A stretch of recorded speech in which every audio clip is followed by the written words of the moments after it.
Y el tema migratorio, conozco las rutas migratorias, he hecho mucha investigación de campo desde el año 2016. Y bueno, Sí, sabemos perfectamente, Guadalupe, de la maestría en el tema tuyo, porque has dedicado casi toda una vida a esto. Quisiera que nos empezaras pintando el panorama actual de la frontera sur de los Estados Unidos.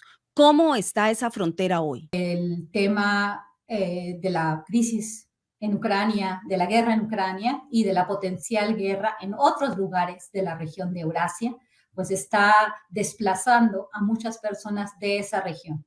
Pero obviamente la atención ahorita se centra en este conflicto en los medios de comunicación. Entonces, si nosotros leemos en los diferentes medios mainstream, digamos, lo que está sucediendo en la frontera con relación a la migración, te van a hablar de los refugiados ucranianos y de refugiados rusos que están esperando en Estados Unidos. Joe Biden anuncia un programa bajo el cual van a llegar directamente, si tienen un sponsor, en los Estados Unidos, las personas que vienen de Ucrania, no las personas que vienen de Rusia, las personas que vienen de Ucrania. Obviamente esto en colaboración aparentemente con México, porque estaban quedando los refugiados ucranianos en la parte mexicana, tenían dinero para llegar en avión y luego estaban buscando asilo. Y esto ya va a ser de forma más directa. Entonces, esto es lo que se ve ahorita. El más visible es la ciudad de Tijuana. Y es muy interesante porque lo que ahorita estamos viendo en los albergues son migrantes que vienen particularmente de Colombia y de Nicaragua. Esto es muy importante.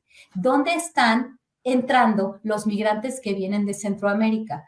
En estos últimos años, este tipo de flujos de diferentes países bien organizados, porque los flujos vienen por grupos y grupos grandes, como vimos en el caso de los haitianos, en un punto específico de la frontera, como es el caso de Ciudad Acuña y la zona del Río, Texas, y Ciudad Acuña en Coahuila, que ha sido también un punto ahora muy importante de paso, pero no los medios lo cubren totalmente. Entonces, parece ser que ellos, ahorita los centroamericanos, están pasando por la frontera de Texas, pero ya no se ven ahorita como se vieron a principios del año pasado, cuando llegó Joe Biden a la presidencia, llegan acompañados de ONGs, y ahorita voy a hablar un poco sobre eso, porque el conjunto de ONGs, y les quiero hablar de una red de ONGs muy interesante, Hecate Society, que yo me di cuenta de eso el año pasado cuando llega Biden a la presidencia. Después, unos días después, unas semanas después, llegan aparentemente con unas ONGs y con unas camisetas que les habían dado, que decía, por favor, Biden, déjanos entrar. Let us in, en inglés. Y detrás de la camiseta había un nombre, y este nombre tiene que ver con una ONG que estaba en ese momento apoyando a los migrantes que llegaron y que se pusieron un campamento exactamente en el puente, el cruce fronterizo del Chaparral San Isidro. Y fue muy interesante. Casi todos ellos en ese momento eran de Centroamérica, Cuba y Haití. Yo pude verlos, todavía no tenía la vacuna. Y bueno, era un poco complicado poder ir, pero quise ir, quise hablar con algunos de ellos y eran de esos países. Y entonces vi las camisetas, porque era, llegando Biden, es, por favor, Biden, déjanos entrar, ¿no? En inglés. Y entonces quería preguntar quiénes les habían regalado estas camisetas. Y estas camisetas tenían atrás un nombre que decía Casa de Luz tj.org. Escribí esta crónica en mi columna que sale todos los lunes en el portal Sin Embargo, que fue reproducido por el periódico Noreste. Esta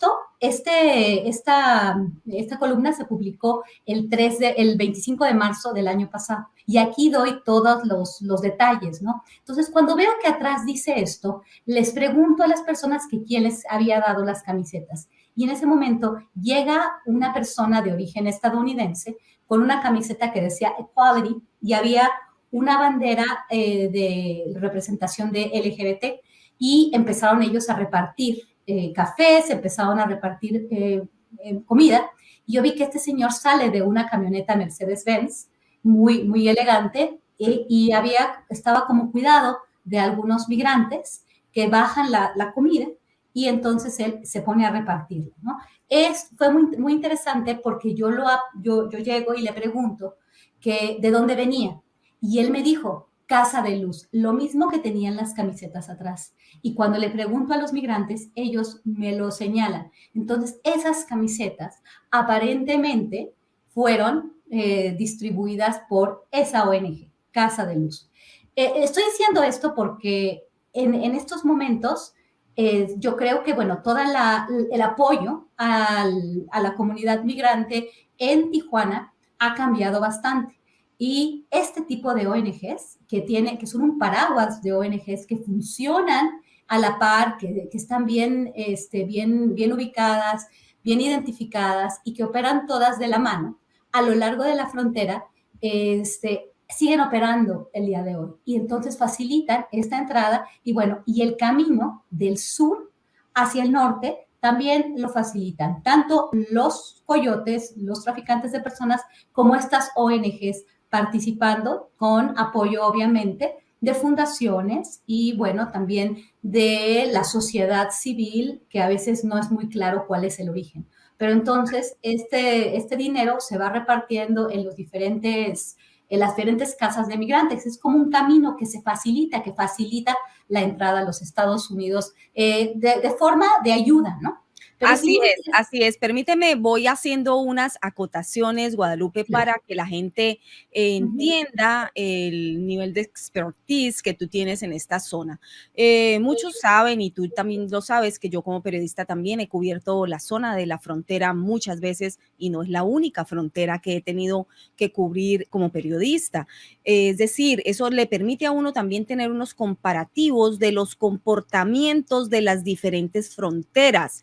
La frontera sur de los Estados Unidos es una frontera bastante singular, única en el mundo, dado que es una frontera que siempre se ha visto atestada de gente o con intenciones de entrar a los Estados Unidos de manera no legal. Porque aquí hay que también anotar y decir que aquí no estamos hablando solamente de migrantes en esa frontera, migrantes de Centroamérica, sino migrantes de todas partes del mundo. El Departamento de Seguridad Nacional ha informado que se han producido más de 221,000 detenciones, que ahora no llaman detenciones, sino encuentros, ¿no? Y también vamos a explicarle a la gente por qué se llaman encuentros con migrantes en la frontera Estados Unidos-México, y los datos muestran que hubo más de 109,000 expulsiones en virtud del título 42. Arranquemos primero, Guadalupe, para explicándole a la gente por qué ahora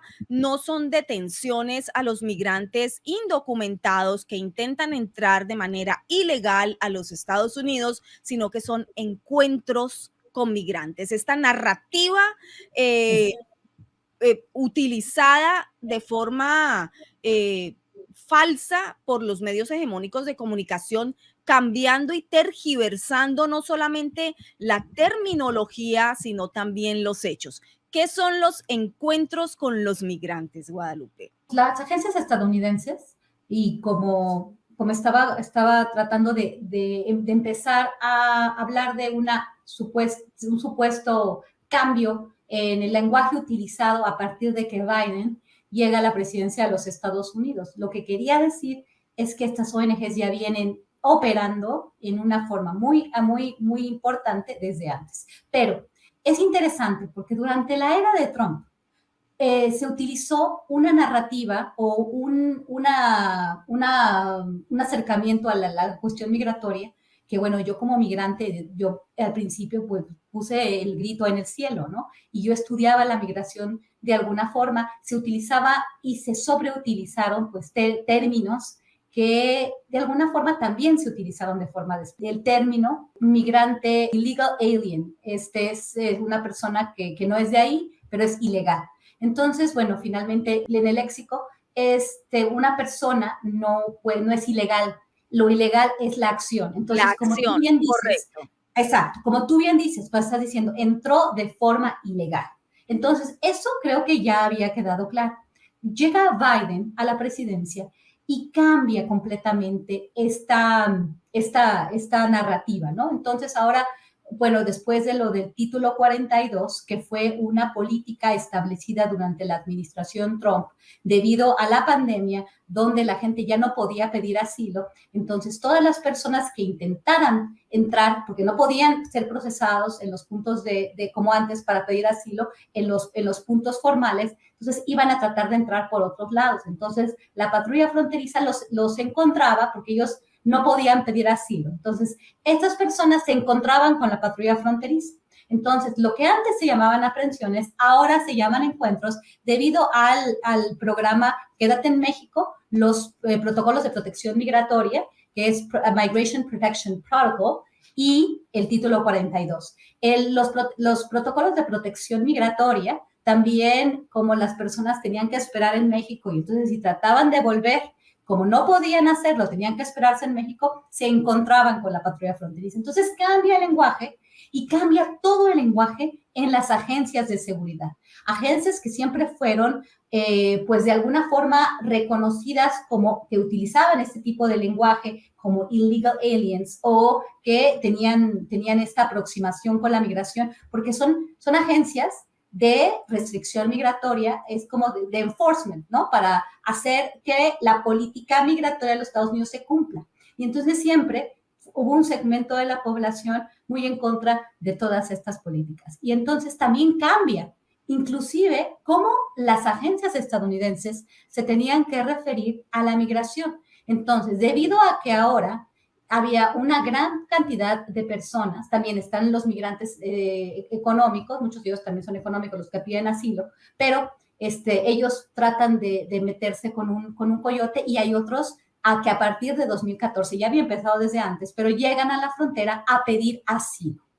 Es obviamente aprovechando de un sistema de asilo que está completamente roto en los Estados Unidos. Y con eso no estoy diciendo que los migrantes, no estoy presentando una situación en la cual los migrantes estén aprovechando. ¿Por qué? Porque el sistema como tal es un sistema muy doble cara y muy hipócrita. Porque hay trabajos para la migración indocumentada. Muy doble cara y muy hipócrita, y te costó sangre, sudor y lágrimas aprenderlo y reconocerlo, y sobre todo después te sometieron a un acoso y a un intento de desprestigio profesional.